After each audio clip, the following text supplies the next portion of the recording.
When you heard about Padang, what comes to the top of your head? It's Padang restaurant, isn't it?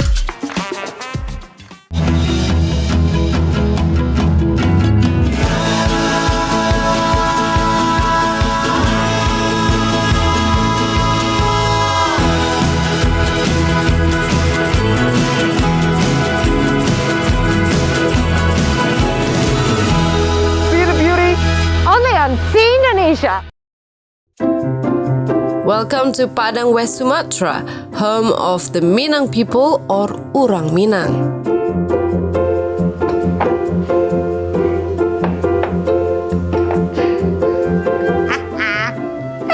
In this episode, pants will be tighter, sweat will be dripping because we're going to face our way to the capital of the best food in Indonesia. See the beauty? Only on See Indonesia.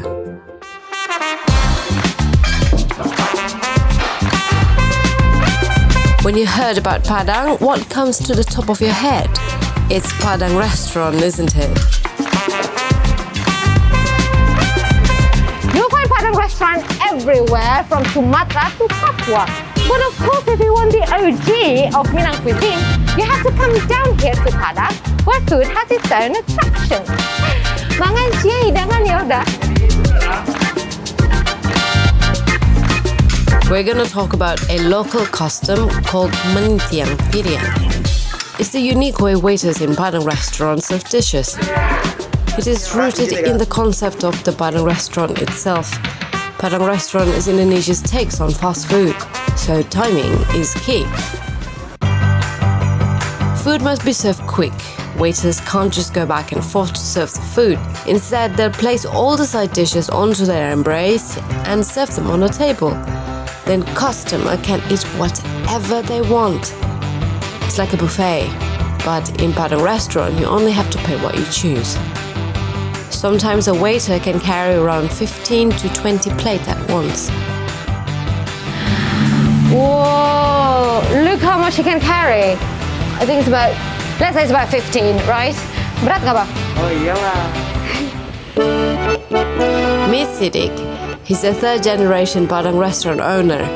His establishment is called Ampera Mama. Before learning how to run a business, his parents taught him basic things such as Manitiang Piriang. He learned how to stack plates since he was around 14 years old. Even though it seems trivial, this custom is no joke. Siddiq lamented the many plates he broke before he mastered the technique. Oh sering, ya lumayan lah. Sampai ketumpas semuanya pernah. Jatuh dari atas sampai ke bawah pernah. Apart from efficiency, this custom is deemed as important and passed on as a tradition of the Minang restaurant itself. Susunan kita, kekuatan tangan kita satu, butuh proses kita untuk mengumpulkan tenaganya. Awal-awalnya emang kayak gitu, kita pasti nggak nyaman gitu. Tapi kalau udah dapat kuncinya, taruhnya pas, itu semuanya bisa gitu. Even though men are usually trained to the Manitiang Piriang, Siddiq encouraged me to put his theory to the test. The stake has never been higher. I have a bad feeling about this, but my curiosity is actually bigger than my fear. So, I do want to know how to do manitiang. Jadi gimana nih Bang caranya? Jadi, pertamanya pegang dulu ini. Taruh jarinya kayak gini. It's hard if you use lotion. Jari tengahnya mana? Jari tengahnya ini. Kan? Tahan. Ya. Oke. Nanti tap. Enggak putarnya kayak gini lurus. Enggak, tangannya ini. Enggak usah tegang. Oh ya. Letur. Tap lagi. Oke. Enggak tahan. Oke. Sip. My lord. Ya. Tahan ya. Ya. Oke. Sip.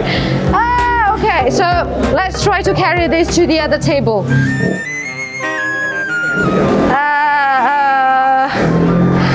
Oh my god. Hidang. Oke, yang mana terakhir itu yang awal. Ini, lalu ini. Ya. Di bawah. This is the beginning.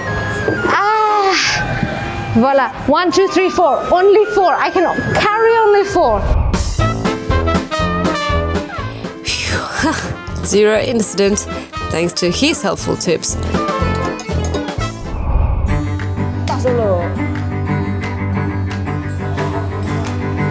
Perhaps it has nothing to do directly with the Manitiang Piring tradition, but Minang people have more intimate relationship with plates more than you think they are. Have you ever heard about the dance called Tari Piring? That's right, it's in the name. Tari Piring, as it is called, use plates as their main attraction. Tari Piring is a dance that is native to the Minangkabau people. This dance is accompanied by songs such as Talempong and Saluang. It might be performed by a group of dancers.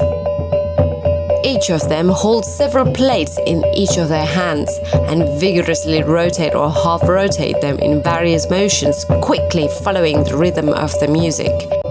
The choreography mimics the way farmers grow crops and express their gratitude while harvesting crops that would feed the whole house. Meanwhile, the plates in their hands symbolize an offering to the goddess of rice. The movement is very energetic and partially influenced by the Minang martial art, Silek. Since Islam entered the scene, the dance now has no ritualistic purpose and has turned into a performance typically done on weddings or welcoming ceremonies. It has become very popular even in neighboring countries like Malaysia. Okay, plates are cool, but what good are they without food on them? So let's talk about Minang cuisine. It is famous for its use of coconut milk and spicy chili. Minang cuisine consists of three main elements: gulai or curry, lado or chili pepper, and rice. Among the cooking tradition in Indonesia cuisine, Minangkabau and most of Sumatra dishes show Indian and Middle Eastern influence. This is because dishes are cooked in curry sauce with coconut milk and heavily mixed with spices. Most of the protein in Minang cuisine comes from beef, fish or poultry. If you don't eat meat, they have tofu or tempeh too. Ooh, let's see, what do I want to have? I like chicken, so I'm gonna choose some chicken. I need veggies, so I'm gonna have this bean sprout saute and sambal ijo or green chili, a must in any Padang meal. Drizzle some curry sauce too for more flavor. And of course, the quintessential Padang cuisine, rendang. Rendang is always available in any Padang restaurant. I'll get to that later. Now, let's eat.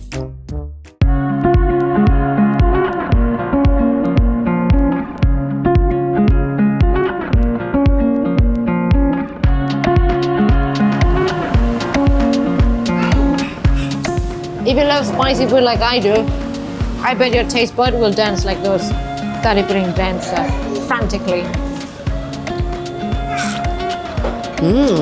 Warm rice and hints of spices here and there from the side dishes are such a delight. Apart from the Padang way, there's actually another way in serving this Minang cuisine. The other one is in Bukit Tinggi. It's called nasi kapau. Nasi kapau is more like nasi campur, so they don't serve it on the table like this, but you choose what you want to eat and then they're going to serve it on your plate. Both of them are very delicious, of course, but those variation in serving, I think it really shows how much Minang people take pride in their culinary legacy.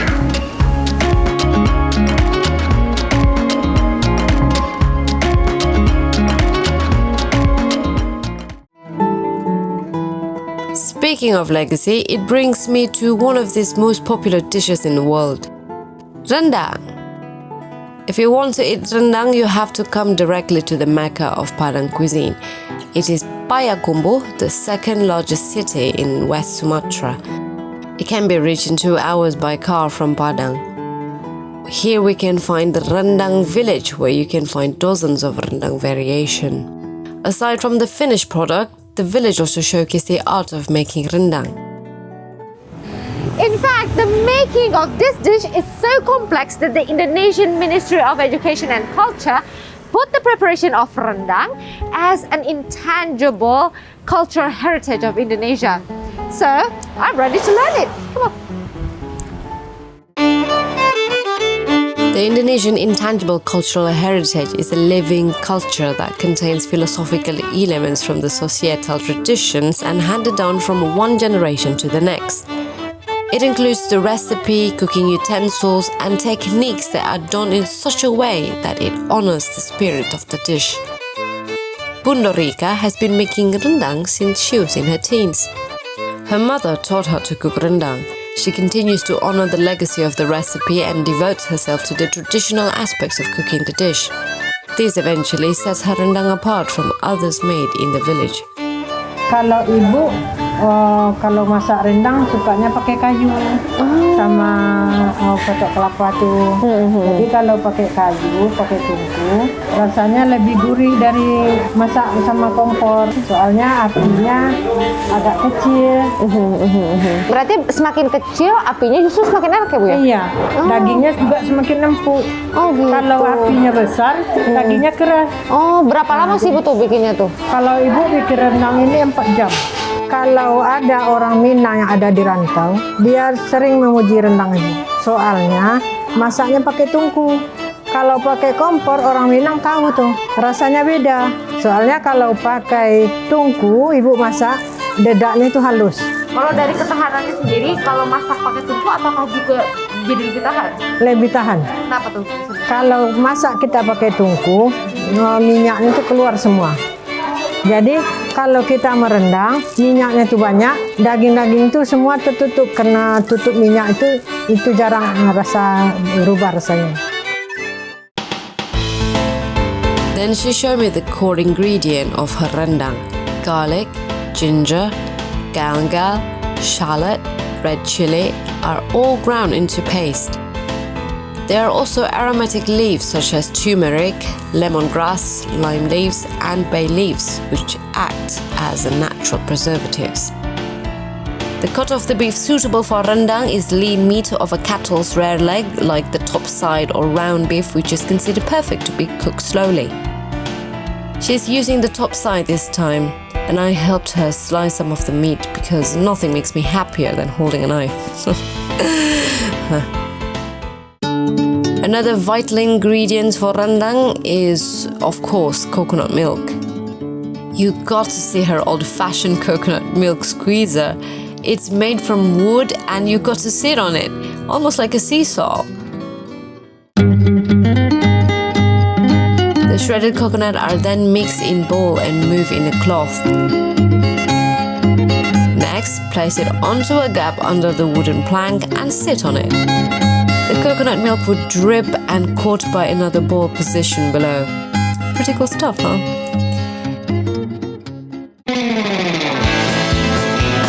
She then took me to the back of her house and taught me how to make rendang with wood, which is challenging. As you can see, look at the flame.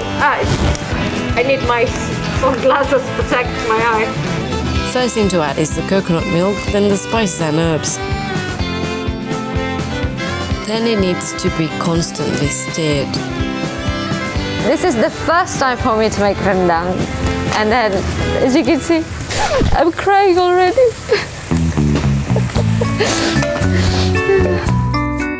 Rendang is traditionally served in ceremonies to honor guests during events such as wedding feast or Islamic holiday like the Eid al-Fitr or Eid al-Adha. As you know, coconut, they contain fats, right? So when to put the meat inside is that when the fat is turned into an oil like this. And a cooking technique like this is very fantastic. Like imagine, like back then, no one had refrigerator. Like that technology is, wasn't even there yet. But this become a very fantastic way to preserve meat in a large quantity is by cooking it slowly, slow cook with the firewood. And if it's done properly, the dried rendang could actually last 4 weeks. And that is quite long. But my God, the smoke from the fire is unbearable.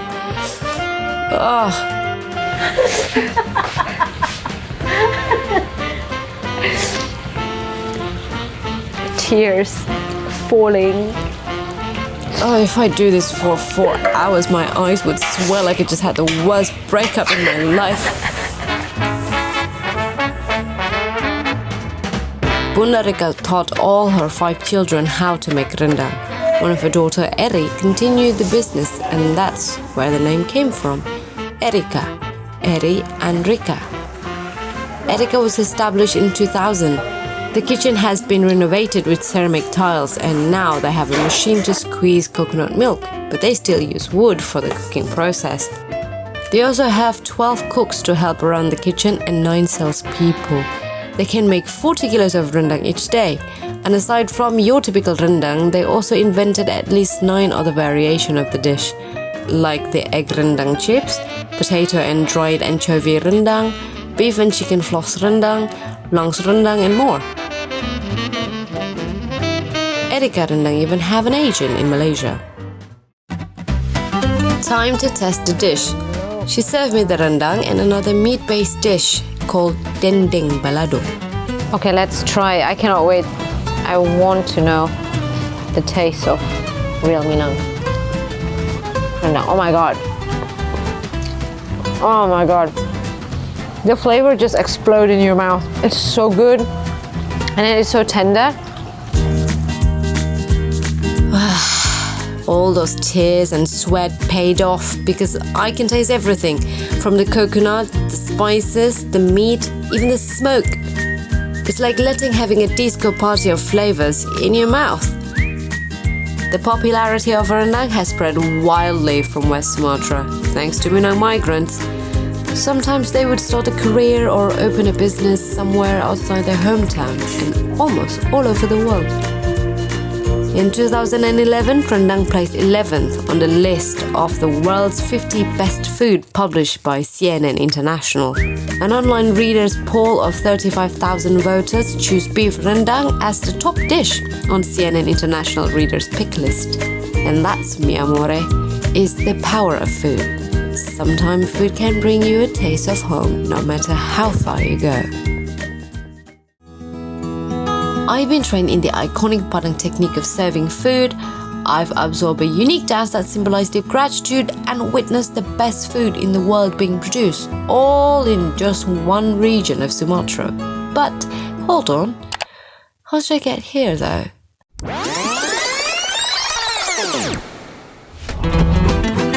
So I took a flight from Soekarno-Hatta Airport with Citylink. I boarded the plane and I was quite amused by the rhyming game of the flight attendants. And then I fell asleep. Next thing I know, I woke up at the capital city of West Sumatra, Padang. Let's take a look at what this beautiful city has to offer.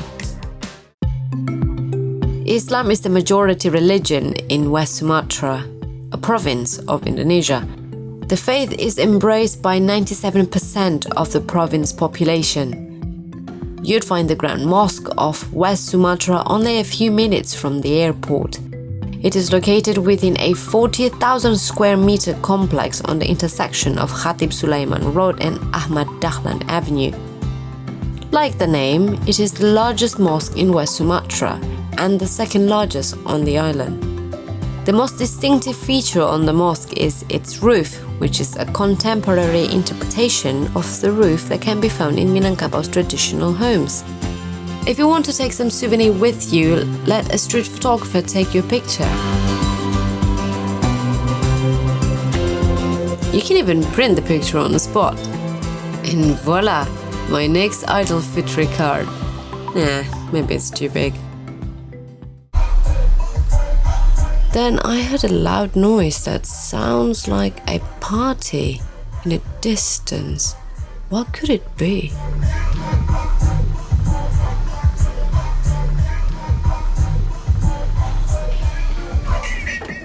When you're in Padang, you have to try to hop on the minibus or angkot as we call it. Because in Padang, you'll find angkot in so many festive accessories like this one. Pasar, pasar! Mbak, ini angkot saya, Mbak.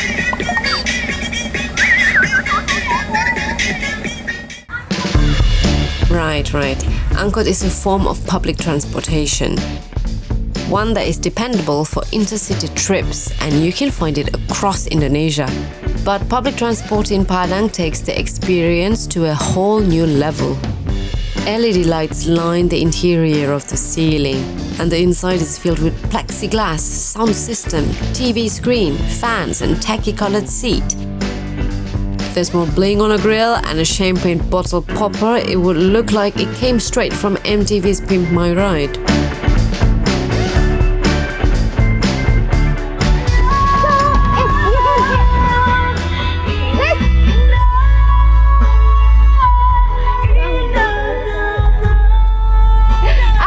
Exactly, this is why this is super festive, loud music, LED lights, and so many screen all over you. This is very fun.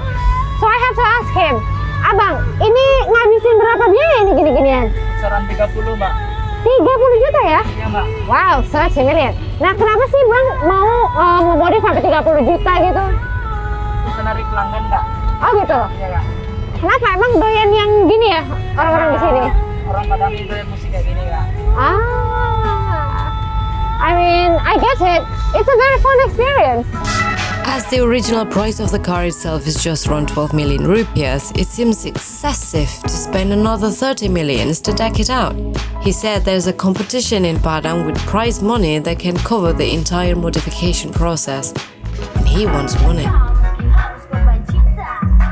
You can't go to a party or dance at the club, then bring the party to the angkot and let loose.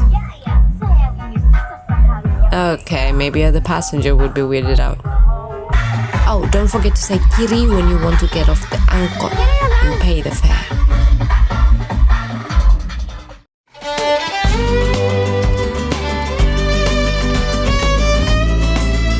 And I took a stroll around the Padang Old Town area, located face to face with the Batang Arang River. I got thirsty, so I grabbed some milk tea while gazing at the Muaro port.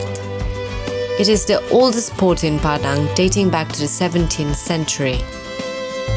The port still functions as gateway to another region, like the island of Mentawai and Sikuai.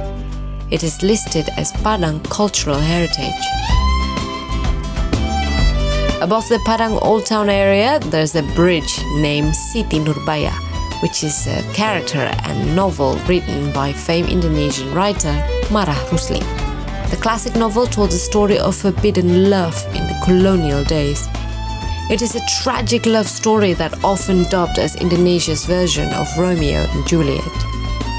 The novel was written with traditional Minangkabau storytelling technique like pantun, which is a traditional Malay forms of rhyming. I remember a quote that says, "The people who give you their food give you their heart." And the love in Minang cuisine is definitely something I can taste. Happy tummy, happy me.